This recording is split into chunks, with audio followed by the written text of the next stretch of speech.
here. Look at the library, ladies and gentlemen. Of course, this is a restoration work. The Roman Emperor is with us. Look at it. When this was first, located, it was like this. Do you see? Nothing on the ground. Rubble of stones. And even this gate, do you see? Nothing. So this is all restoration work. But we were lucky that there were the original pieces for restoration. Look at this. This is the good work of the Austrians that they did for Ephesus. And they did something very good.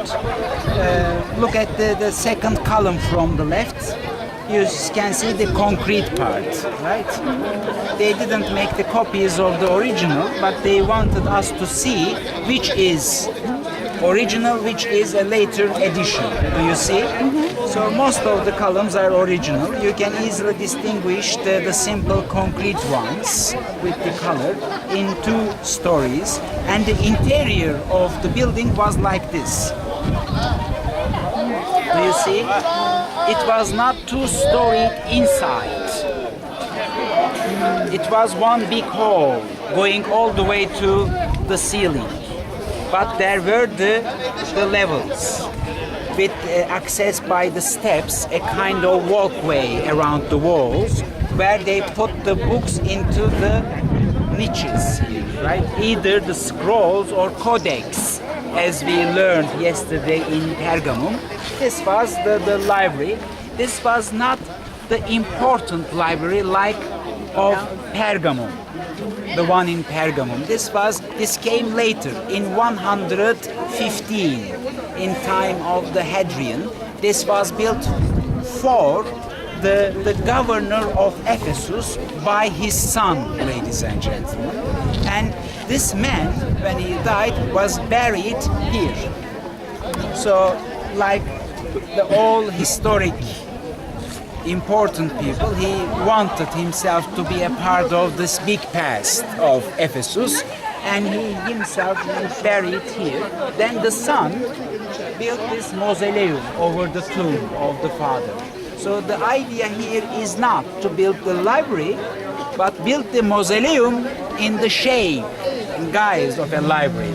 It was used as a library, but actually this was the mausoleum for the father. The steps you see to go in, actually the steps over the burial chamber. There is a big room underneath where the sarcophagus of Celsus is still there. When you walk in the corner of the back wall, down on the ground, you are going to see the small hall of the ventilation of the burial chamber over there. And you see the statues in the niches.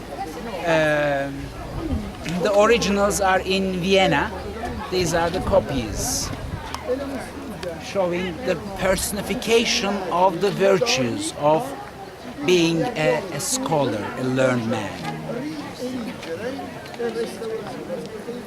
And when you go there, do you see these three people posing? And they are doing something they are supposed not to do. They were stepping in on somewhere within the frame. Do you see the metal frame? Where you can find a menorah over there, a Jewish menorah carved onto the steps over there by the third column. Okay? And the entrance to the big agora is here. They call this tetragonos agora. Tetra means, four-sided agora. Gorgeous structure, 300 feet one side, a big square in two floors, in two levels, ladies and gentlemen. And the first time we see the Latin inscriptions.